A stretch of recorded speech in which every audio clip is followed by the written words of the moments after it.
Hola iglesia. Eh, bueno, para los que no me conocen, mi nombre es Eden Trujillo.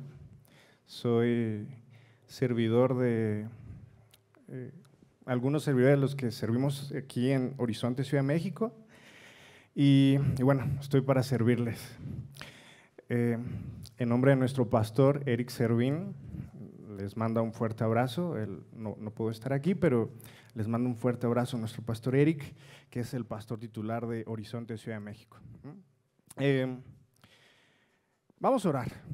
Vamos a orar porque la verdad que estoy un poquito nervioso y cuando uno está nervioso, uno sube al arca a Moisés y Noé abre los mares, ¿no? Entonces, vamos a orar para soltarnos un poco, ¿no?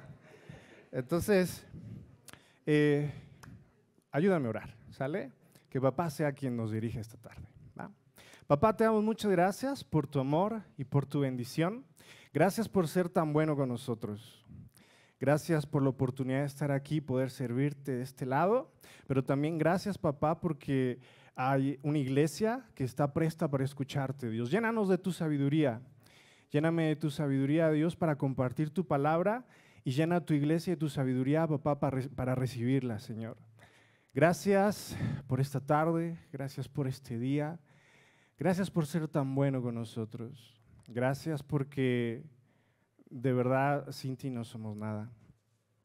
Que todo lo que pueda salir de mi boca venga de tu corazón, no del mío, porque el mío no tiene mucho, no tiene nada, pero tu corazón tiene mucho que decir, papá. Así que te damos muchas gracias por esta oportunidad. Y bueno, no permitas que ninguno de los que estamos aquí salgamos igual de como entramos. Te lo pedimos, papá, en el nombre de Jesús. Amén. Amén. Amén. Pues vamos a comenzar. ¿Quién ha escuchado la parábola del sembrador? Alce la mano, por favor. Muy bien. ¿Alguna vez me tocó ir a dar una plática por parte del trabajo en una empresa donde nos pusieron desde los vendedores hasta los ingenieros? Entonces tuve que hacer esta pregunta para saber que no estaba diciendo algo muy exagerado para los vendedores o algo muy ligero para los que estaban en mantenimiento o en cosas más especializadas. Entonces, por eso les hago esta pregunta, porque la parábola del sembrador creo que es una de las parábolas más explicadas y más mencionadas y más dichas en todo el mundo, ¿no? Entonces, y lo acabamos de comprobar, la mayoría de ustedes han escuchado la parábola del sembrador, ¿no? Entonces les voy a pedir un favor. El primer favor que quiero pedirles es que si ustedes ya escucharon esta parábola, no les voy a pedir que la borren de su disco duro, pero sí que la hagan tantito a un lado, abran un nuevo archivo y empiecen a escribir lo que vamos a ver ahora. Y bueno, para los que no lo han visto, pues vamos a darle. Y el otro favor que les voy a pedir es que necesitamos tener mucha imaginación. Me gusta que nos imaginemos las situaciones. Creo que eso le da mucho sentido a las cosas. Entonces, ayúdenme a remontarme a la época de Jesús. Trataré de ayudarles un poco, espero que pueda ayudarles, pero vamos a hacer entonces eso. ¿Sale? Vamos a abrir la palabra de papá en Lucas 8 y lo vamos a leer del 4 al 15. ¿Sale? Lucas 8 del 4 al 15.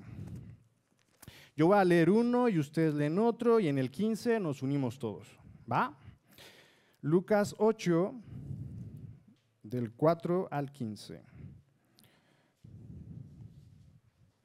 Lucas 8 del 4 al 15. Cuando estén listos digan amén. ¿Vale? Lucas 8 del 4 al 15. Vamos a ponernos de pie y vamos a leerlo juntos, bueno, alternadamente, ¿sale? Dice, lleva por título, lo voy a leer en NBLA, que es la línea que estamos llevando, la versión que estamos llevando. Vamos a leer la NBLA. Lleva por título Parábola del Sembrador, ¿sale? Dice, habiéndose congregado una gran multitud y los que de varias ciudades acudían a Jesús, entonces les habló por medio de una parábola. ¿Ustedes el 5?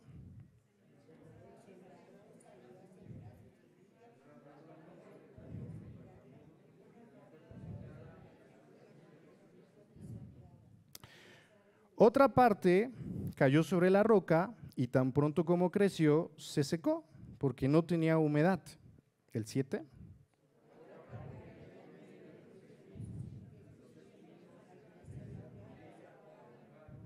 Lugar. El 8. Y otra parte cayó en tierra buena y creció y produjo una cosecha a 100 por 1. Al hablar estas cosas, Jesús exclamaba: el que tiene oídos para oír, que oiga. Versículo 9.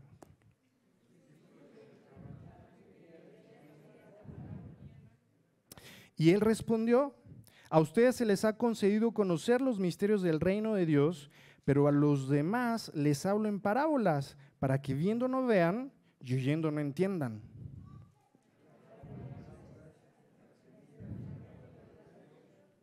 Aquellos a lo largo del camino son los que han oído, pero después viene el diablo y arrebata la palabra de sus corazones para que no crean y se salven.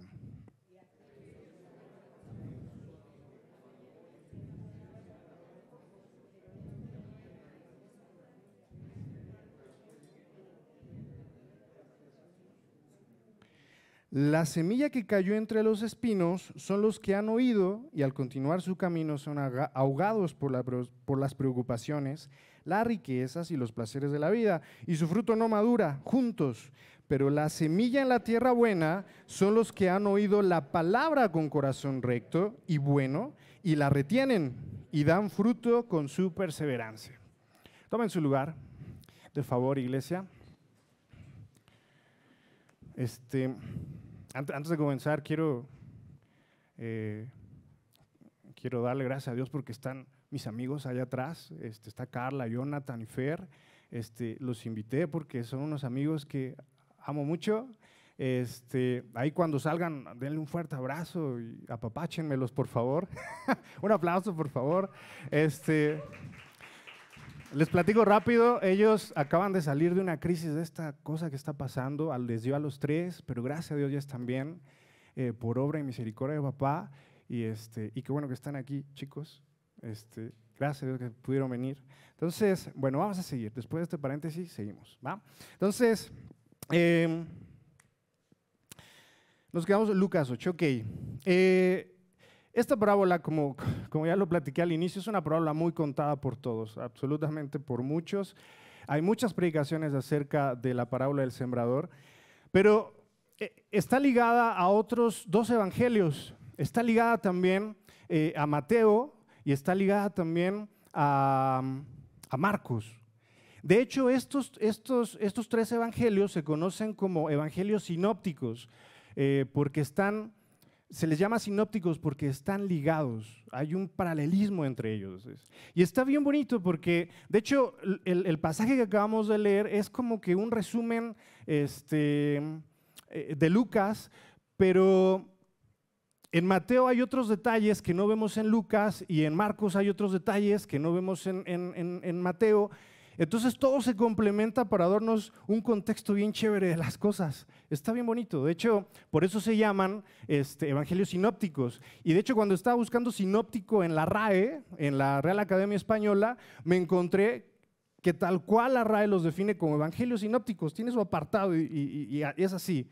Y si nos vamos a qué significa sinopsis, significa que están ligados y que cuando podemos hacer esa comparación entre uno y otro, hacemos una explicación mucho mejor de las cosas.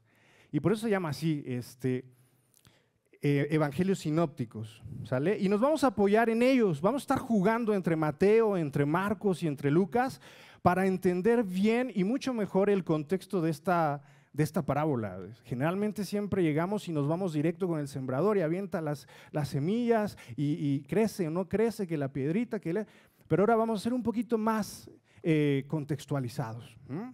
Entonces, antes de entrar de lleno con la parábola del sembrador, tengo que explicarles un contexto. Warren Wiersbe, que es un comentarista de la Biblia, es un experto en la Biblia, es un pastor de Estados Unidos. Él comentó que justo en este pasaje, Jesús estaba pasando por una crisis dentro de su ministerio. Y Y nosotros nos preguntaremos, ¿pero por qué está pasando Jesús una crisis dentro de su ministerio? Si lo único que dijo fue un cuento, una parábola, que se contó una historia. Bueno, lo podemos ver en Mateo. En Mateo 12 podemos ver el contexto de lo que realmente pasó antes de que Jesús pudiera predicar o hablar esta parábola. Y les voy a platicar qué pasó. Después les dejo de tarea Mateo 12 si quieren. Pero antes de llegar a esta narración o a esta plática que tuvo Jesús con sus discípulos, él ya había pasado por una discusión con los fariseos por el día de reposo. Este día era un día de reposo, justo en este día. Ellos tenían hambre, agarraron el trigo y empezaron a comer de ahí. Entonces, en aquel tiempo los fariseos no podían hacer nada en el día de reposo. Agarraron estos cuates y empezaron a comer y dijeron, oye Dios, oye Jesús, pero estás haciendo esto. Se puso a discutir ahí. Obviamente Jesús siempre muy diplomático. Después de eso, bueno, pasó eso y después sanó un hombre en día de reposo. Fue a la sinagoga, terminaron que comieron, fueron a la sinagoga, llegó un hombre, dice la Biblia, con la mano tullida, otras versiones dicen con la mano seca, y le pusieron, lo que decimos aquí en México, le pusieron un 4, le quisieron poner un 4 a Jesús, ¿no? Y Jesús dijo, bueno, pues es que quedarnos sin hacer nada es peor, ¿no? Entonces lo sanó. Y bueno, lo criticaron los fariseos, ¿no?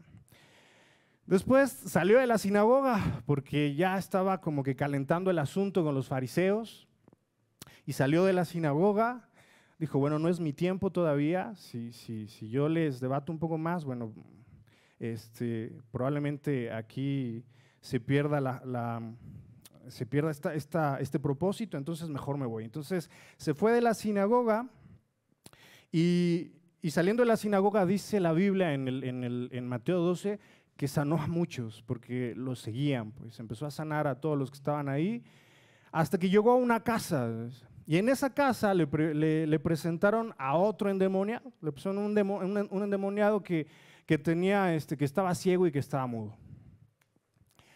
Cuando le presentaron a este endemoniado, Jesús lo sanó, Jesús sacó al demonio que tenía, Jesús le dio vista y Jesús le dio habla. Y los fariseos, lejos de hacer otra cosa, lo juzgaron y le dijeron, ¿saben qué? Todos los del pueblo, Jesús sana en nombre de Beelzebú, ¿no? En resumidas cuentas, no está del lado de los buenos, está del lado de los malos. Y Jesús siempre muy diplomáticamente dijo, bueno, ¿cómo creen que voy a estar cómo creen que voy a estar del lado de los malos? Si estoy haciendo algo bueno, además ustedes también tienen exorcistas, ni modo, ustedes también serían del lado malo, ¿no? Entonces Jesús se libró de esa también, dijo, bueno, ya no voy a discutir más, lo sanó. Y bueno, para ir cerrando con este día de Jesús, se acercan otra vez los fariseos y le dicen, bueno, te queremos creer, pero entonces danos una señal. Y bueno, ya les platiqué todo lo que hizo Jesús, ¿no? Sanó, platicó con los fariseos, sanó a muchos hombres, sacó un endemoniado, y todavía los fariseos decían, bueno, danos una señal.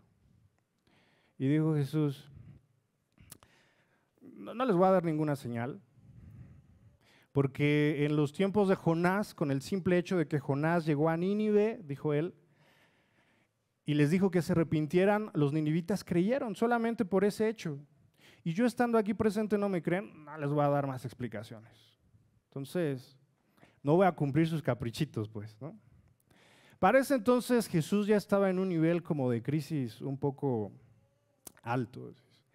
Para rematar de ese día tan largo de Jesús, ¿no? Para rematar llega su familia buscándolo porque su familia decía, oye, mi carnal ya perdió el juicio, está ahí como loco, ¿no? Ahora lo que decía. Y su mamá decía lo mismo. Decía, vamos por Jesús, porque está de loco ya, él está peleando con los fariseos, está diciendo, vamos por él, porque si no me lo van a linchar, ¿no? Y bueno, a lo mejor muchos de nosotros conocemos cuando Jesús dijo, bueno, es que mi familia es realmente los que me obedecen, no los que están allá afuera, sino los que obedecen la palabra de Dios, ¿no? Y después de eso, bueno, fue así como salió de la casa, ya cansado, después de tantos argumentos, de tantas cosas, de tantas cargas que tenía Jesús. Y es como entra la historia de esta parábola. Si vamos a Mateo 13, acompáñenme a Mateo 13. Por favor, tengan todas sus Biblias listas para estar jugando con estos pasajes. Ya les prácticamente resumí todo Mateo 12, espero que me haya dado a entender. El casi cierre de ese día de Jesús termina en esta parte, en el capítulo 13, y en el versículo 1 dice, ese mismo día salió Jesús de la casa y se sentó a la orilla del mar. Es donde quiero que ustedes me ayuden a imaginarse la situación en la que se encontraba Jesús. Si alguien dudaba que Jesús, por ser Jesús, no se estresaba, pues sí se estresaba, porque recuerden que era hombre, era Dios encarnado en hombre, ¿no? Sí se estresaba. Imaginemos esta escena, dice, ese mismo día, el día que ya les platiqué, todo ese día largo, que sacó demonios y sanó enfermos y se peleó con los fariseos, hizo un montón de cosas, ese mismo día, dice Mateo, salió Jesús de la casa y se sentó a la orilla del mar. ¿Cuál mar? El mar de Galilea. Entonces, mira, aquí ya me lo pusiste, mi querido. Si quieres, a mí me gusta el que sigue, mi querido Santi. Muy bien, tengo que voltear. Entonces, siempre me gusta ser muy explícito porque los contextos me llevan a más, ¿no? Entonces, este es el mar de Galilea, ¿no? Le quise poner ahí. Y en algún punto de ese lugar salió Jesús y se sentó. Se sentó porque estaba cansado, ya no puedo más. Se suponía que tenía que llegar, me tenía que creer. Pero no, a los fariseos, en lugar de que me digan, sí, es el Hijo, porque hay muchas profecías, o sea, hay todo un Antiguo Testamento de profecías de que iba a llegar y resulta que, pues no, dudan de mí, ¿no? Salió de esa casa, se sentó. Y yo me imagino que Jesús se puso a descansar. No dice más la Biblia, de hecho dice, ese mismo día salió Jesús de la casa y se sentó a la orilla del mar. Creo que muchos de nosotros cuando llegamos del trabajo, después de tantas cosas, tanta bulla, tanto estrés, estaría padre salir de nuestras casas y sentarnos a la orilla del mar, ya por lo menos en nuestro sillón, ¿no? Y estar ahí con un cafecito, ¿no? Pero todavía no terminaba el día de Jesús, todavía no terminaba el día de Jesús. Pero se sentó. ¿Y por qué digo que no terminaba? Porque dice Mateo 13:2, dice, y se congregaron junto a él, ¿grandes qué? ¿Lo están viendo ahí? Grandes multitudes. Por lo que subió a una barca y se sentó, y toda la multitud estaba de pie en la playa.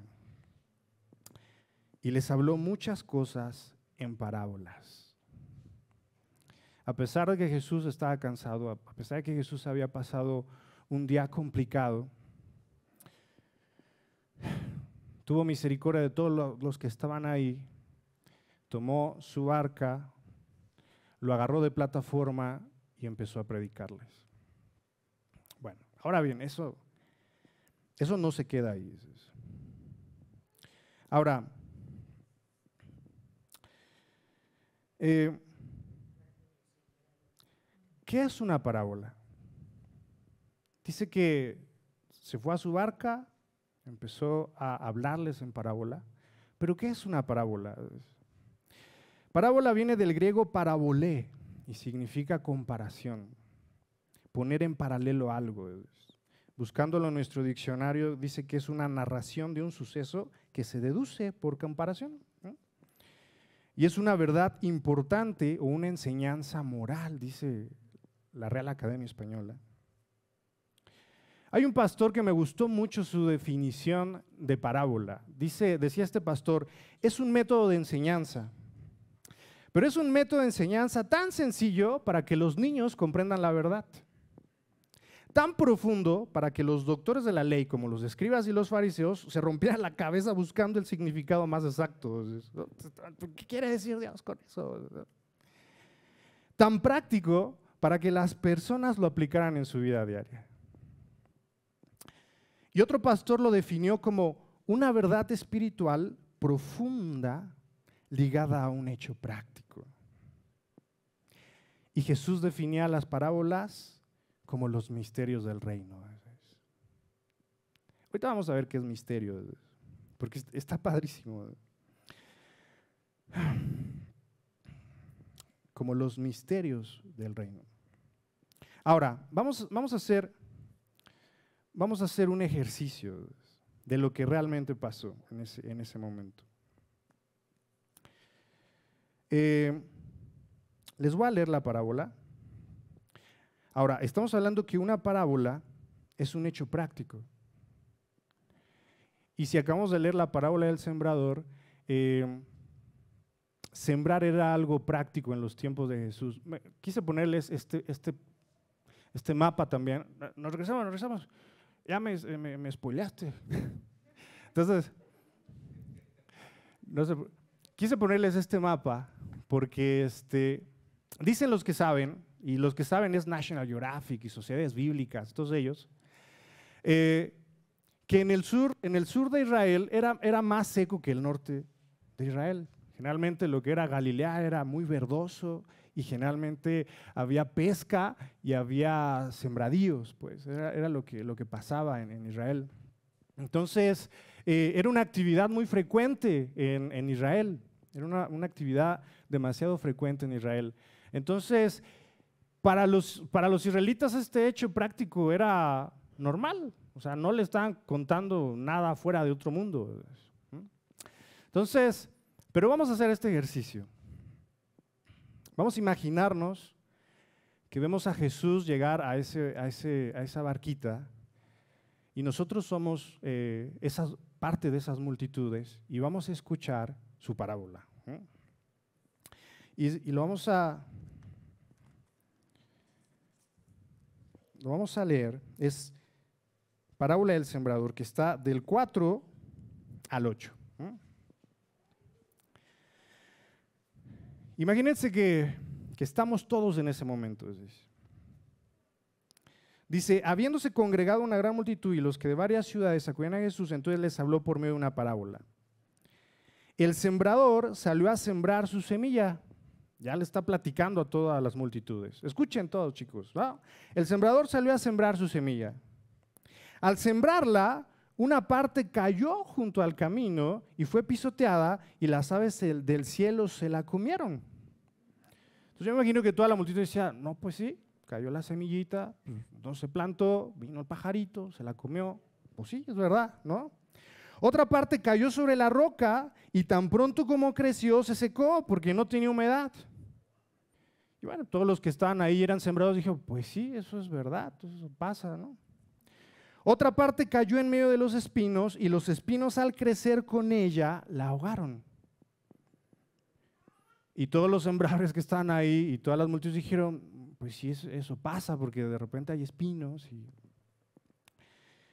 Y otra parte cayó en tierra buena y creció y produjo una cosecha a 100 por 1. Al hablar estas cosas Jesús exclamaba, el que tiene oídos para oír, que oiga. Y ahí acabó.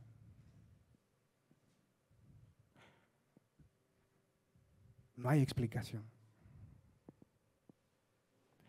Entonces, si todos los que estamos aquí somos sembradores, o sabemos del negocio, decimos, pues sí, tiene razón Jesús, ¿no? Si la semilla se la come, crece, y si está ahí flotando, pues no llega el pajarito. ¿Y después? Ya Jesús le dijo, bueno chicos, esa fue la palabra, se los agradezco mucho, ya váyanse a sus casas. ¿No? Así, adiós señores, gracias. ¿No? Ahí se acabó. Lo que pasa es que Lucas entra luego y dice, sus discípulos le preguntan qué quiere decir esta parábola, pero realmente eso no pasó así de simple. Jesús dijo, bueno, ya les expliqué. ya se pueden ir. Y todos, bueno, y entonces, ¿no? Yo me acuerdo que en la escuela teníamos un maestro, nos daba mecánica, y generalmente el salón eran dos pizarrones, enormes los pizarrones. Entonces llegaba el maestro y empezaba a escribir, vamos a resolver el capítulo, el problema número 17 del libro. Ok, va. Y empezaba, 2 horas ahí, 1 hora y media. Y empezaba acá del otro lado. Integral de x cuadrada más y, este es el resultado, chicos. Y nosotros, ¿pero cómo cree, profesor? Pero si me dijo un tornillito, ¿cómo X? Y se iba. ¿Va? ¿Cómo está eso? Bueno, lo mismo hizo Jesús. El sembrador vino, ¿va? Ya, sí, ya fue.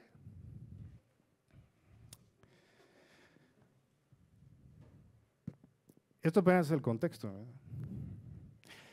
Entonces, ¿por qué Jesús hablaba en parábolas? Así es como cierra esta parte, ¿sí? Y después se acercan los discípulos, pero Lucas no nos dice nada, no nos dice que si se fueron, se quedaron, pero si nos vamos a Marcos 4, por favor. Vamos a Marcos 4, porque obviamente Jesús no los iba a dejar así.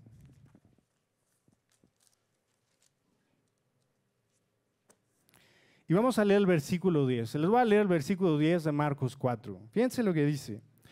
Mientras que Mateo no lo explica y Lucas tampoco lo explica, Marcos sí lo aclara. Dice, cuando Jesús se quedó solo, sus seguidores junto con los 12 le preguntaban sobre las parábolas. Vaya. Y Jesús les dijo, a ustedes les ha sido dado el misterio del reino de Dios. A ustedes les ha sido dado el misterio del reino de Dios. Ya vimos qué pasa después. No toda la multitud se quedó ahí. Yo creo que muchos dijeron, bueno, ¿qué quiso decir Jesús? Bueno, ya nos vamos. Pero unos se quedaron con la duda, incluyendo los 12. Dijo, no, pero espérate. Jesús no lo puede dejar así. Entonces, mientras Jesús estaba solito, dijo, llegaron, a ver, ¿quién se quedó con la duda? No, pues yo también. Vente, Pedro, órale, vente, vamos. Jesús, ¿qué pasó con esto? Explícamelo. Me dice, y nos dice a todos, bueno, está bien, qué padre que vinieron. Porque ustedes que les dio esa curiosidad de saber, son los que tienen el misterio para ser resuelto. Ahora, ¿qué es misterio? Porque dice aquí Marcos, y también lo dice Lucas y también lo dice Mateo, eso no se le va a ninguno de los tres. A ustedes les ha sido dado el misterio del reino de Dios. ¿Qué es misterio? El misterio, dice la RAE, dice que es algo que no se puede comprender o explicar. El misterio que menciona la Biblia, que es misterium del griego, dice que es algo secreto. Pero solamente alguien sabe ese secreto y alguien puede decir ese secreto. Un ejemplo muy sencillo sobre estos misterios. Generalmente cuando vamos a Walmart o cuando vamos a Home Depot, encontramos unos muebles armados ahí padrísimos, ¿no? Dice, ay, está bien padre este librero, me lo voy a comprar, ¿no? Entonces cuando pide el librero, le dan su etiquetcito y llega con el que se lo va a entregar y es una cajita así de ese tamaño, ¿no? Es una cajita así. Y dice, pero ese no es el que yo vi, ¿no? Entonces ya llega a su casa, le quita todas las cosas, saca las piezas, pero ese no era el que yo había visto. Ese no es. Pero hay un instructivo. Lo toma. Y el misterio de saber cómo se armaba eso es solucionado con el instructivo. Entonces, cuando los discípulos van a Jesús, están yendo al instructivo perfecto. Está bien bonito, ¿verdad? Está chévere. Pero no fueron todos. No fue toda la multitud. Ahora, sigue algo más rudo todavía. Todavía no les empieza a explicar la cuestión de la parábola. Dice, vámonos a Mateo, vamos a regresar a Mateo porque Mateo lo explica mucho mejor. Mateo 13, ¿sale?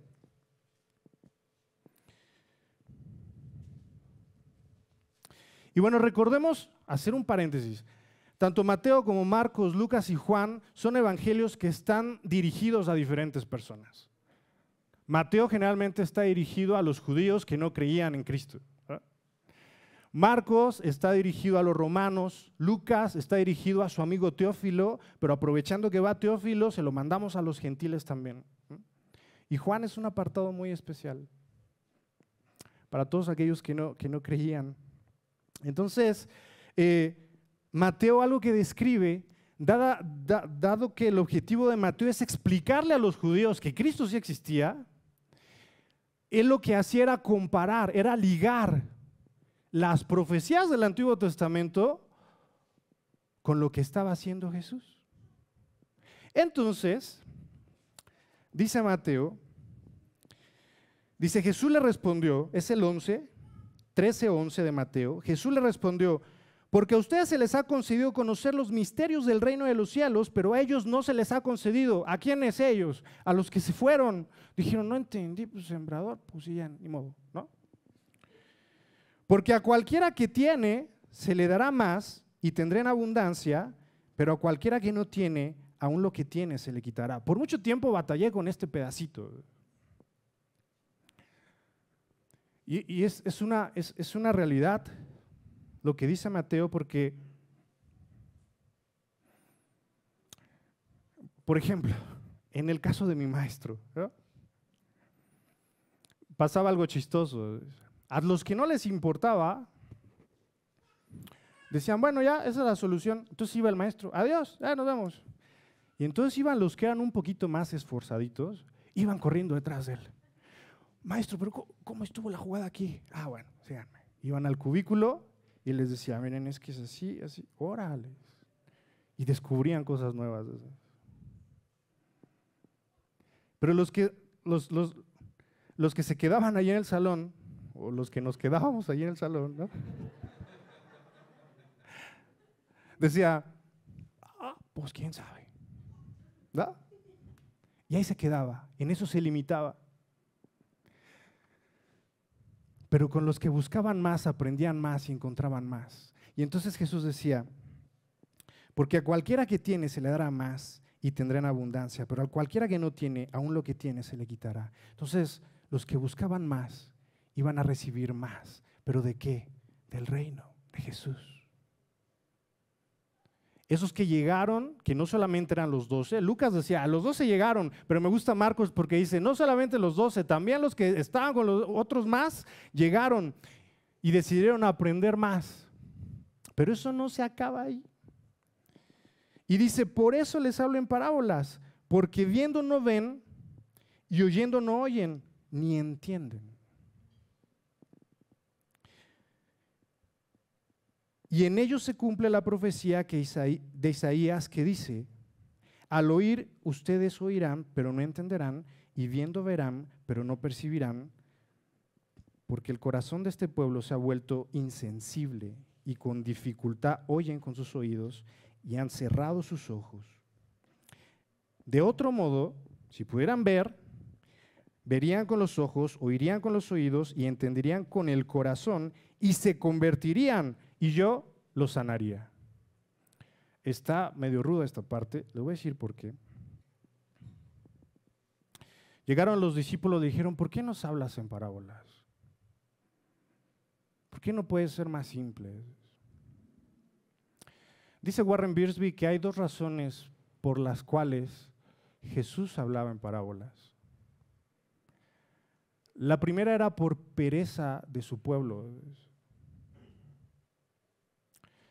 Si Jesús estuviera en estos tiempos, yo creo que ganaría mucho dinero porque tendría muchos seguidores en YouTube y le estarían pagando. De tantos seguidores y tantos likes en Facebook, ¿no? Y lo mismo pasaba en esos tiempos. Porque generalmente a Jesús muchos lo seguían por lo que hacía. Muchos lo seguían por lo que hablaba. Muchos lo seguían por lo que pensaba. Recordemos que en ese tiempo Israel no estaba en cautiverio por Roma, pero había sido tomada políticamente por Roma. Y lo que buscaban el pueblo de Israel era ese libertador. Era lo que buscaban. Entonces muchos se acercaban a él por lo que decía, por la forma que pensaba. Muchos enfermos se acercaban a él por lo que hacía. Pero pocos se acercaban a él por lo que él era. Poco tiempo después, cuando Jesús subió como por acá, a Cesarea, tapó acá, fue a hacer algo, se fue con los discípulos, habló con sus discípulos y les dijo: ¿quién dicen allá afuera que soy? Entonces sus discípulos dijeron: bueno, yo he escuchado, Jesús, que dicen que tú eres Juan el Bautista. Yo he escuchado, Jesús, que dicen que tú eres Elías. Yo he escuchado, Jesús, que eres Jeremías. Yo también he escuchado por ahí que eres uno de los profetas. Ahora, dice Jesús, ¿no? Se suponía que tendrían que saber quién soy porque hay un montón de profecías atrás y pues las he cumplido todas. Y le pregunta a sus discípulos: ¿pero ustedes quién creen que soy? Y le dice Pedrito, ¿no?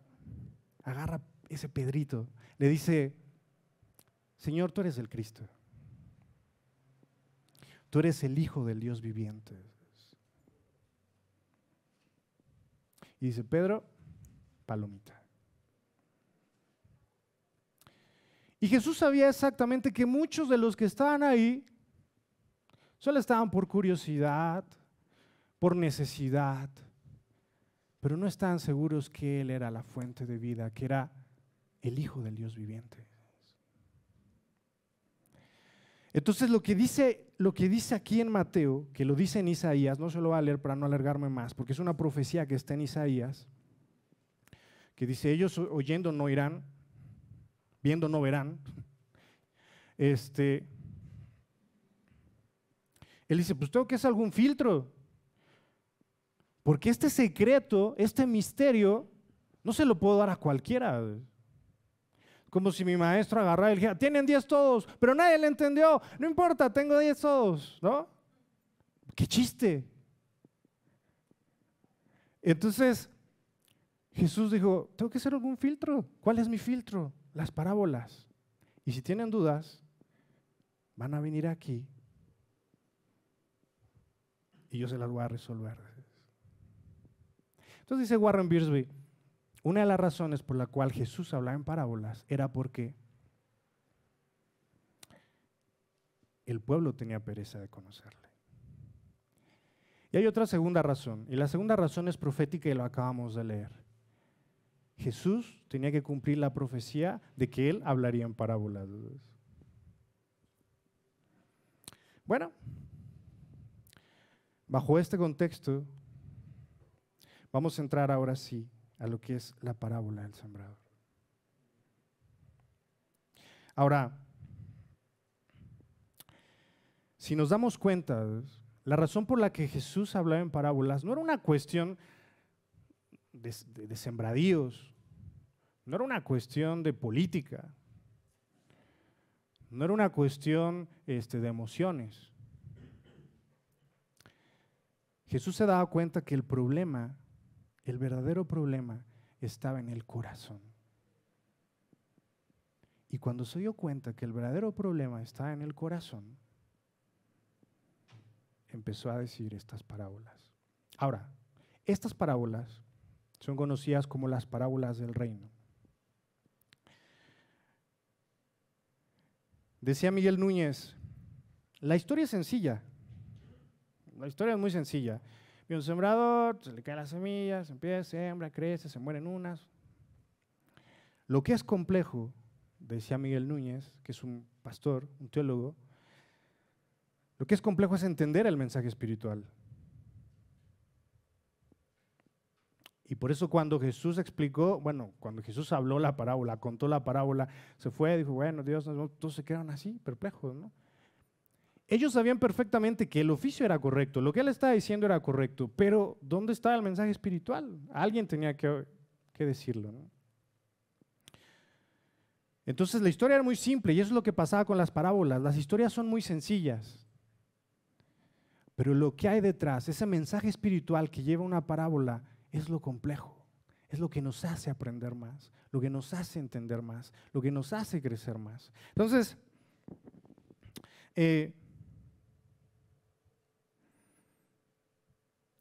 hay algo bien bonito aquí porque les decía que estas son las parábolas del reino. Y para mí estas parábolas del reino son algo así como las primeras clases en la Universidad de Cristo para los 12 apóstoles. Y yo le pondría por nombre a esta primera parábola Evangelización 1, ¿no? Yo le pondría así, porque lo que Jesús quería demostrar, lo que dicen muchos autores es, bueno, llegaste tú, Jesús, me estás sembrando la semilla, y cuando te vayas, ¿qué? ¿Quién va a hacer esa chamba? Bueno, pues Jesús en su planeación perfecta decía, bueno, tengo a 12 y tengo otros más por encima, ¿no? Y estos van a hacer crecer más y más y más y más y más y más y más. Entonces tengo que empezar por algo. Y la primera lección que les voy a dar es la parábola del sembrador. Y tienen que entender ellos primero, ¿sí? Tienen que entender ellos primero cómo está su corazón para después ir a sembrar ellos. Hay un principio que a mí me gusta mucho, es un principio que tiene protección civil. Suena un tanto egoísta, pero cuando analizamos la realidad de este principio, es irrefutable totalmente. Protección civil dice, hay solamente una regla. Bueno, hay 3 personas que importan. Primero tú, después tú y al final tú. Entonces dices, ¿cómo está ese rollo? ¿No? Está medio egoísta el asunto. Protección Civil generalmente se encarga ahí de entrenar a las personas para incendios, para temblores, para diferentes emergencias. Entonces, cuando pensamos eso, pues qué egoístas los de Protección Civil, ¿no? Pues la realidad es totalmente contraria, porque ellos dicen, si tú no estás bien, si tú no estás completo, si tú en un temblor te da una piedra y no puedes avanzar, si tú en un incendio estás todo quemado y no puedes cargar a alguien, entonces ¿cómo vas a ayudar a los demás? Tienes que estar bien tú. Solo de esa forma puedes ayudar a los demás. Entonces Jesús lo está capacitando precisamente a los discípulos para poder ir y ayudar a los demás. Pero está bien padre, porque primero tenían que ver la condición de su corazón para poder enfrentarse a las condiciones de otros corazones.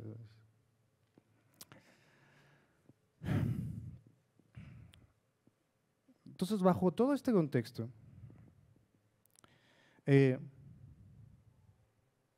vamos a explicar la parábola del sembrador. Como que cambia un poco las cosas, ¿no?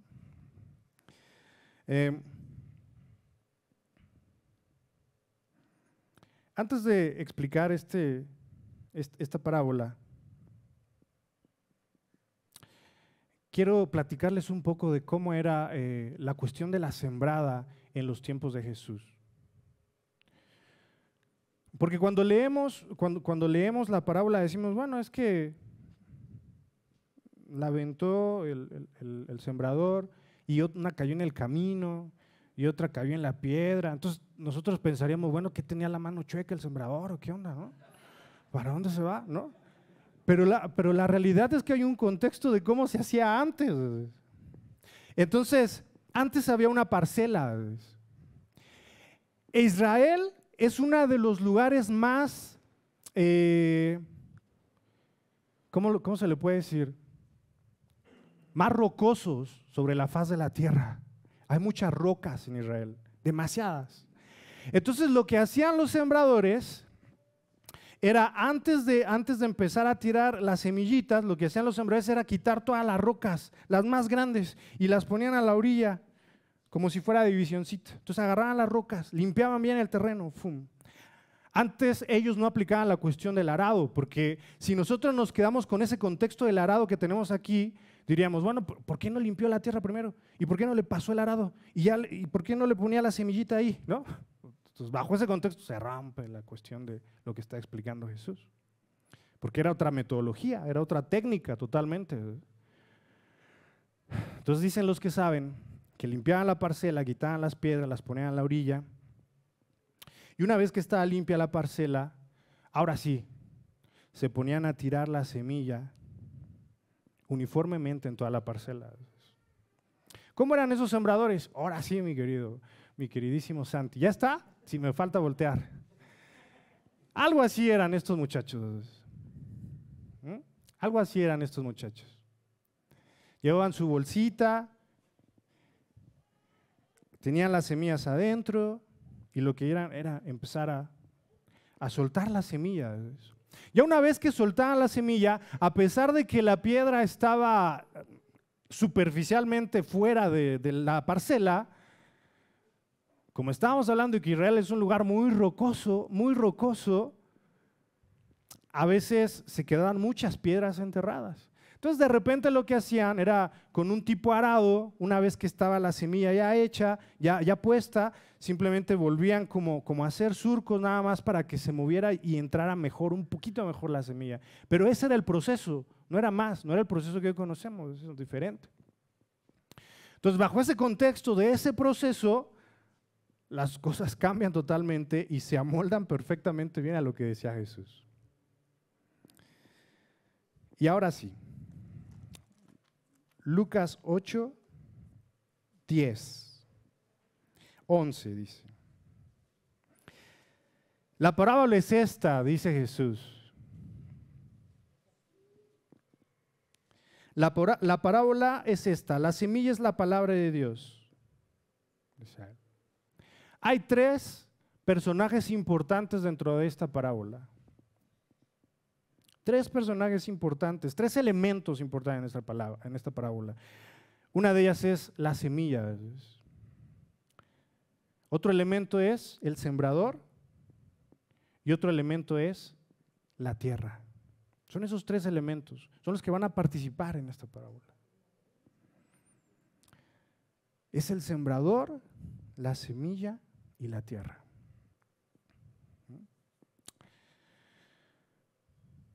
El sembrador en ese entonces, el que estaba dando la clase a los discípulos, el que le estaba dando evangelismo 1 a los discípulos era Jesús. El que estaba sembrando la semilla en ese entonces era Jesús. Él era el sembrador en ese entonces. Pero Jesús no lo hizo con el propósito de que Él se quedara como el sembrador por siempre. Jesús explicó esta parábola para decirles, yo soy el sembrador, pero cada uno de ustedes van a ser sembradores, así que los tengo que preparar. Después está la semilla. Y Jesús es muy claro. Está bien bonito porque después de que Jesús después de que Jesús habló la parábola, cuando llegan los discípulos y le preguntan, dice, la parábola es esta, la semilla es la palabra de Dios. Y todos, pues sí, tienes razón, es la palabra de Dios. ¿Qué dice Hebreos 4:12? Alguien que me ayude a buscar Hebreos 4:12, rápidamente chicos, de favor. Hebreos 4:12.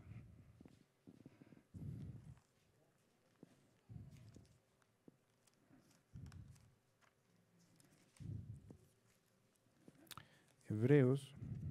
Venga, mi Jaciel. Sí, no importa. Pues la palabra de Dios es viva y poderosa, es más cortante que cualquier espada de dos filos, penetra entre el alma y el espíritu, entre la articulación y la médula del hueso, deja al descubierto nuestros pensamientos y deseos más íntimos. Hebreos 4:12. La palabra de Dios es ¿qué? Viva y eficaz. A mí lo que me impresiona de Jesús es su creatividad. Uno de los atributos que vienen en las parábolas de Jesús que no dice explícitamente es un Dios creativo. Porque a la hora de hacer esos análisis, ¿no? La semilla con la palabra de Dios es, órales.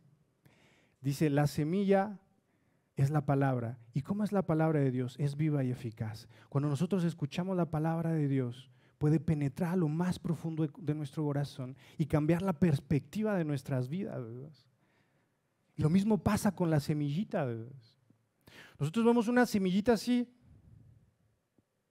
la enterramos y ya no la vamos a volver a ver nunca, no en forma de semilla. Podemos ver un gran árbol lleno de frutos, ¿no? Es viva y eficaz, como una semilla. Así es la palabra de Dios.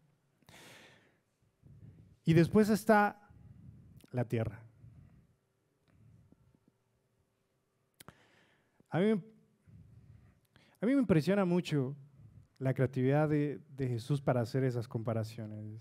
Hace mucho tiempo tuve la oportunidad de ir a una conferencia de eficiencia energética y una expositora que estaba hablando sobre eficiencia en el campo hizo una pregunta y se las voy a hacer a ustedes. ¿Cuál creen ustedes que es el banco más redituable en el mundo? ¿Cuál se imaginan ustedes? ¿Bancomer? Muy caro, ¿no?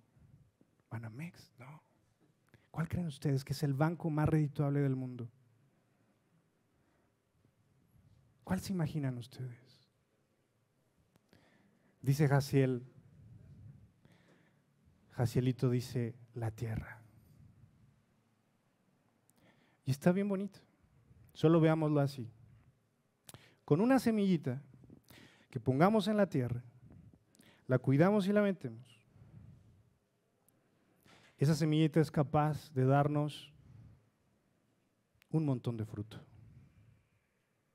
Los intereses que nos da esa tierra es inmensa. Por una semillita que ponemos ahí, una semillita de naranjo, ¿no? Ahí está. Pasa el tiempo, tiene que pasar mucho tiempo y de repente, un árbol de naranjas. No hay otro banco que nos dé tantos intereses, ¿están de acuerdo? La tierra. Pero lo más impresionante de todo es que Jesús comparó la tierra ¿con qué? Con nuestro corazón. ¿Qué significa eso? O sea, imagínate cómo nos ama papá tanto que nos compara con algo tan valioso como la tierra, nuestro corazón. Cuando la tierra no es fértil, para nada, ni aunque quieras. Pero cuando la tierra es fértil, ¡fum!, todo lo que puede hacer. Dicen los historiadores que cuando llegaron los españoles a nuestro país, dijeron, ¿qué es esto? Y entonces se trajeron todas sus frutas. Vamos a ver si pega, dijeron los españoles. Y trajeron frutas. ¡Fum! Dijeron, qué fértil es la tierra de nuestro país. Pues con eso lo estaba comparando Jesús, nuestros corazones, con la tierra. Lo fértil que puede ser una tierra. Y está bien bonito, vamos a seguir pues. Entonces, pero Jesús dijo, no todas las tierras son iguales, como lo que yo les platicaba. Hay tierras que nada más no dan. Entonces dice el versículo 11, la parábola es esta, la semilla es la palabra de Dios. Versículo 12, aquellos a lo largo del camino son los que han oído, pero después viene el diablo y arrebata la palabra de sus corazones para que no crean y se salven. Y ya todo empieza a tener sentido. Pero acuérdense que no todos escucharon esta explicación. Muchos se fueron. Solo algunos se quedaron a escuchar este secreto, entre ellos los 12 discípulos. Y aquí viene el primer tipo de tierra.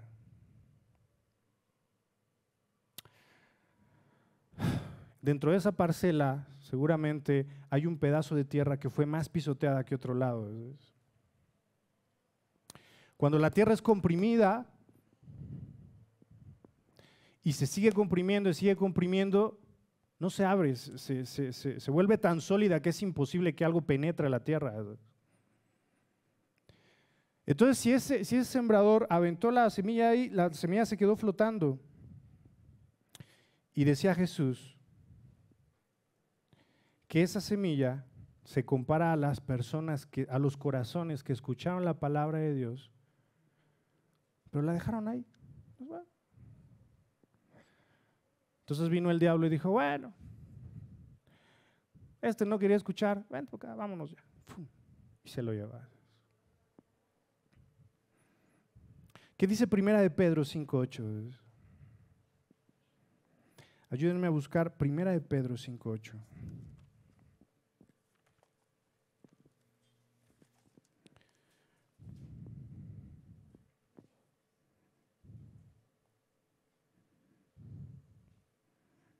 ¿Quién lo tiene? Vas, venga, mi Casiel. Estén alerta, cuídense de superar al enemigo el diablo, porque anda al acecho como león rugiente, buscando a quien devorar. Decía Pedro, estemos atentos, porque si descuidas tantito tu semillita, ¡pum!, te vas. Pero para eso hay una esperanza para todos aquellos que de repente nos vamos, no queremos estar atentos, nos queremos olvidar, queremos ser superficiales. Un autor le llamaba a esto los de corazón superficial. Juan 10:10 dice que Él vino a dar vida y la vino a dar en abundancia. Mientras que el ladrón vino a destruir, mientras que el ladrón vino a robarse esa semillita, Jesús vino a dar vida y la vino a dar en abundancia. Después seguía la otra semillita.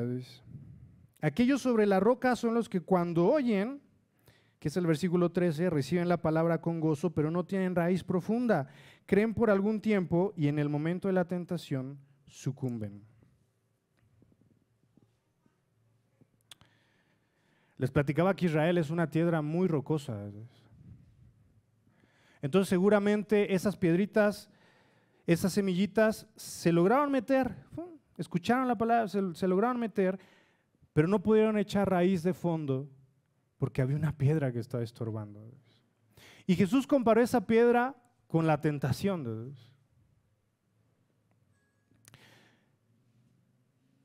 Jesús comparó esa piedra con la tentación. Y es algo que ninguno de nosotros estamos exentos de tener. Siempre hay tentación de algo, desde lo más simple hasta lo más complejo. Veníamos platicando con mis amigos, me decía, no puedo dejar el pan. Una de las tentaciones más grandes y que dañan tanto nuestro cuerpo es el pan, ¿no? Olvídense de las drogas, del alcohol, sí, es un poquito más complejo, pero el pan es algo tan simple, ¿no? Dices, wow, es algo tan simple, tan básico.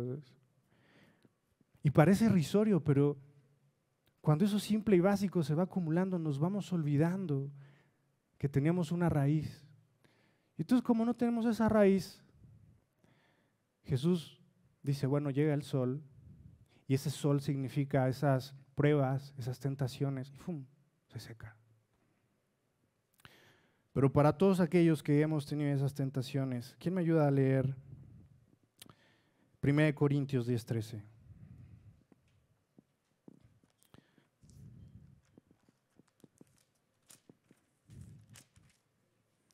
1 Corintios 10:13.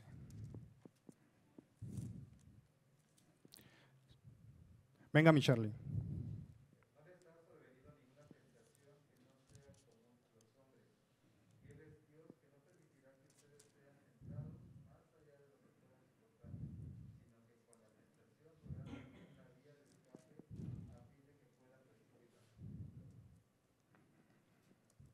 Pablo le dice a los corintios, no se preocupen, Dios los conoce tan bien que lo que ustedes piensen que es la peor tentación no será así, porque Dios los conoce perfectamente bien. Siempre les va a dar una salida. Pero ¿saben qué deben de saber? Que yo soy su sustento. Pero si no lo sabes, pues entonces te vas a ir. Y es lo que pasa. Es lo que pasa cuando llega la tentación. Y fui uno de esos que no entendí la parábola y no me vine con el sembrador principal a decirle, Señor, explícame porque no entiendo. Y después explica otro más. Viene uno todavía más, una semilla todavía más ruda. Versículo 14. La semilla que cayó entre los espinos son los que han oído y al continuar su camino son ahogados por las preocupaciones, las riquezas y los placeres de la vida y su fruto no madura. Hay tres implicaciones aquí. Preocupaciones, riquezas y placeres de la vida. Si nosotros lo vemos como Jesús decía, esos espinitos son unas hierbitas que crecen junto con la planta, con el fruto, ¿no? Pero es una competencia. Al final, como está chiquito el frutito, dice, ay, ya no puedo porque el espino me está estorbando, me está quitando oxígeno. ¡Pum! Y ahí se queda. Le ganó el espino. Y Jesús lo compara con tres cosas. Jesús lo compara con las preocupaciones, Jesús lo compara con las riquezas y Jesús lo compara con los placeres de la vida.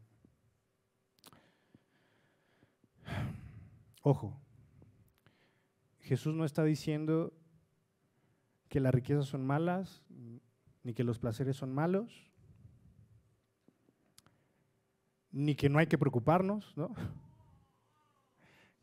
Jesús está diciendo los que nos afanamos en esas cosas. Nos afanamos de tal forma que termina siendo nuestro ídolo, pues. Jesús explicaba, les decía a sus discípulos, no se preocupen por qué va a venir mañana. No se lo leo porque está largo, pero se lo voy a explicar. La idea era leerlo, pero... ¿Han visto los pajaritos? Decía Jesús. Ellos no tienen que chambearle ni levantarse a las 5 de la mañana, irse de Chalco hasta San Angelín todas las mañanas, ¿no? Nada. Ellos llegan y papá, por la misericordia de Dios, comen. ¿Han visto los lirios? Ellos no tienen que comprar Giorgio Armani, no tienen que vestirse del mejor modista. Ellos se visten como los más bonitos lirios, porque saben que soy su papá. Y decía Jesús, busca primeramente el reino de Dios y su justicia, y todo lo demás vendrá por añadidura. Pero es normal. ¿Qué tiempos tan difíciles?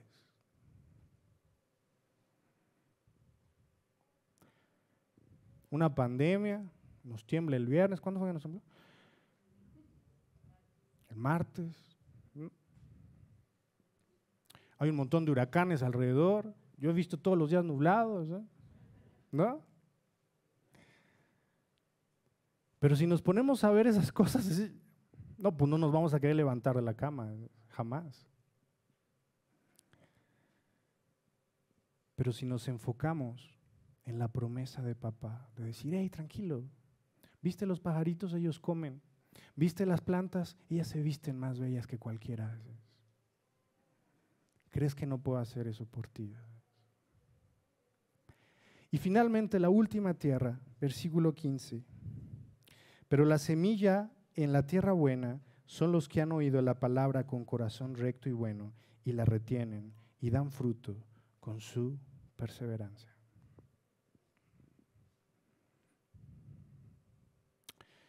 Mientras que en los otros tres tipos de tierra había un elemento que les estorbaba para crecer, ¿no? Si lo vemos desde nuestros corazones, si sustituimos tierra por corazón, pasamos por un corazón duro que no podía entrar la palabra. Pasamos por un corazón lleno de tentaciones que no podía aferrarse al corazón de papá. Pasamos por un corazón lleno de preocupaciones que le preocupaban si tenía más o no riquezas, si necesitaba tener los placeres de la vida. Y finalmente llegamos a un corazón que está abierto a la palabra de papá. Pero mientras los otros corazones no hicieron nada, sino simplemente fueron atacados y se dejaron ser atacados de alguna forma. Con la tierra fértil hay dos características. Y lo platicábamos con los chicos de la alabanza hace unas cuantas semanas, de una forma muy resumida, ¿ves?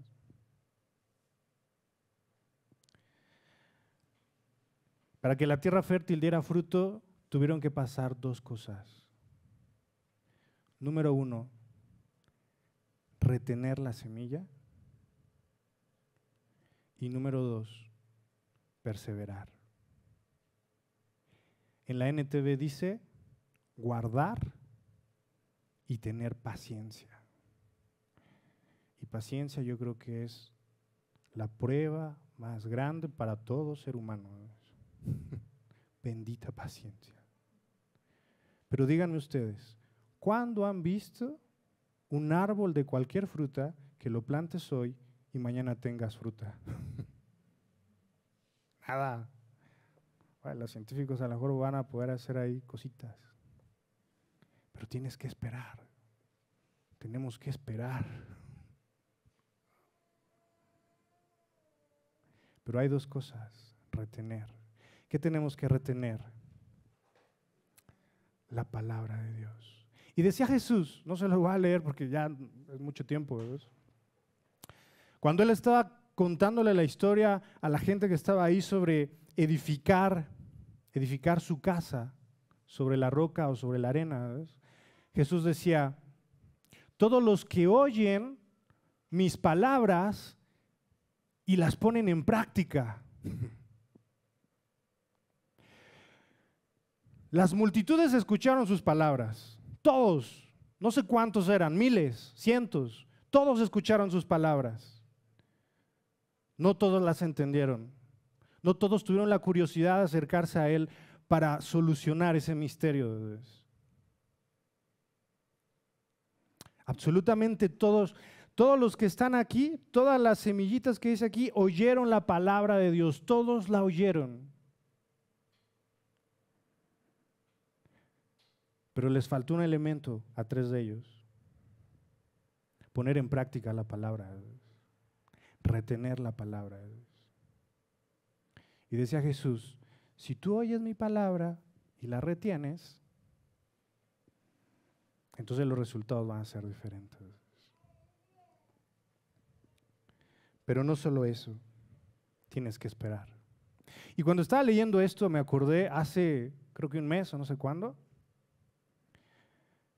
que nuestro hermano Bernard puso aquí upomoné. Lucas 8:15. La perseverancia que habla Jesús aquí viene del griego upomoné, que significa perseverar, tener paciencia, esforzarte. El fruto no llega gratis. El fruto es de que absorbes la palabra de Dios, la retienes y la pones en práctica con perseverancia. Y solamente así, y exclusivamente así, vamos a ver fruto. No hay pastillitas mágicas. No hay soluciones mágicas.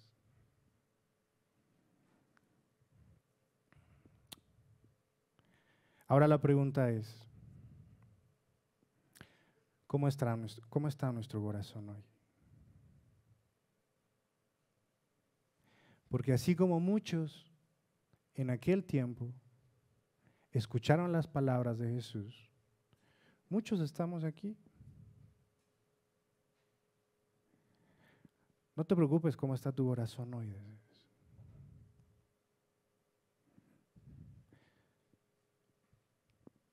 Porque así como en aquel tiempo estuvo Jesús presente, hoy podemos acercarnos a Jesús y decirle, papá, no entiendo nada. O nos podemos acercar y decirle, papá, estoy harto, estoy preocupado. ¿Y si mañana nos tiembla otra vez? ¿Y si me enfermo otra vez? ¿Y si me quedo sin trabajo, papá? ¿Y si las cosas no salen bien? ¿Y si algo me tienta o me lastima? ¿Y si algo me preocupa? Hoy es el momento para decirle a papá, papá, tú conoces mi corazón.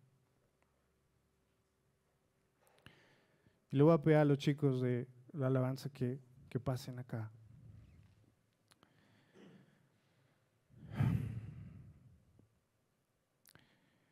Y hay una cosa más.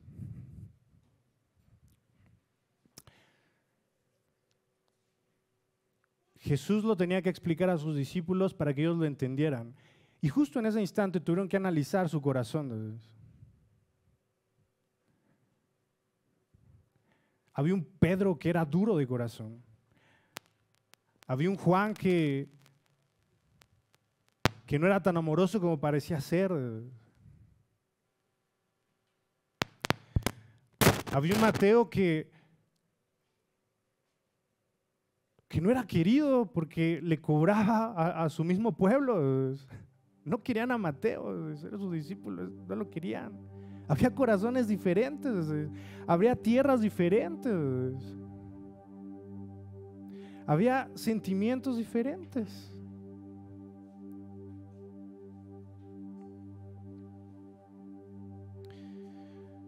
Pero el objetivo de papá, el objetivo de Jesús era, conoce tu corazón, porque esto no se va a quedar ahí. Hay dos cosas que tenemos que hacer. Tenemos que cuidar nuestra tierra.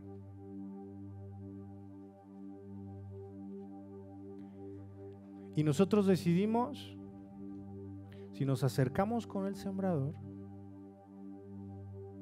a que él se acerque a nuestra parcelita y diga, ay hijo, tienes un espino aquí, ya déjatelo quito. Esa piedrota no te deja crecer, déjate la saco.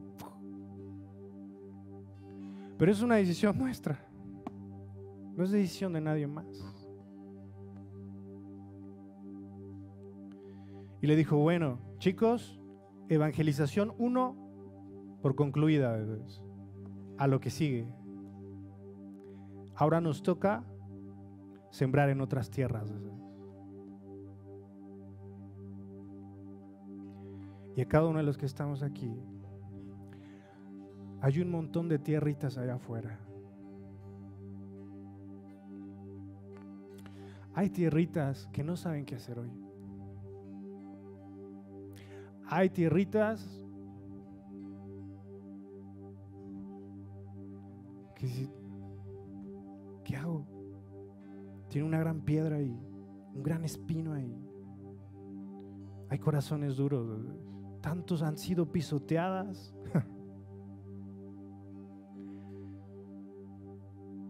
¿Y saben quién es?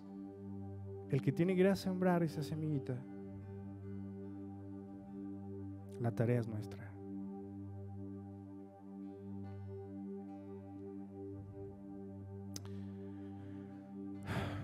¿Tienes un corazón aplanado, pisoteado? No te preocupes. Dios conoce nuestros corazones. Él puede regarlo, puede abrirlo. Dios puede limpiarlo. Decía David, Salmo 51:10. Crea en mí, oh Dios, un corazón limpio y renueva un espíritu recto dentro de mí, decía David.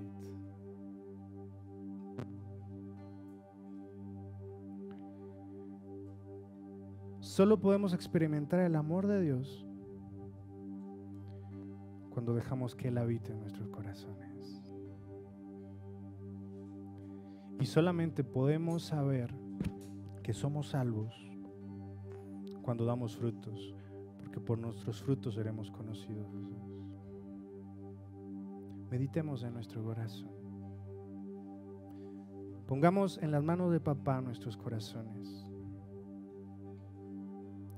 Porque antes de ir a sembrar a otras tierras, tenemos que limpiar la nuestra. No te preocupes. Papá, estoy aquí. Vamos a decirle, papá, tengo una gran piedrota. Tengo un espino que no me deja respirar.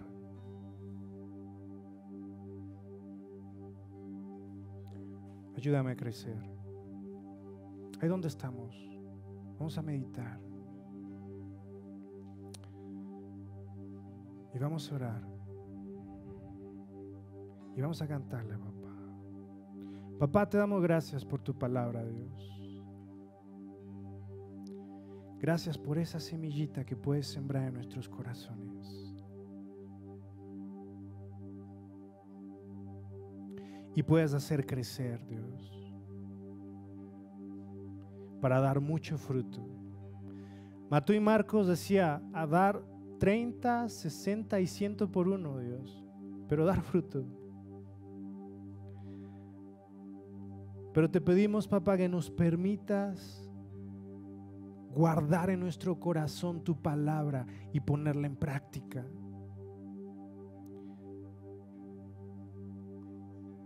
Y no solo eso, papá, danos esa paciencia para poder ver ese fruto crecer. Fácil no es, pero sabemos, Dios, que si nos acercamos a ti, tú estarás con nosotros, nos abrazarás y regarás nuestra tierra.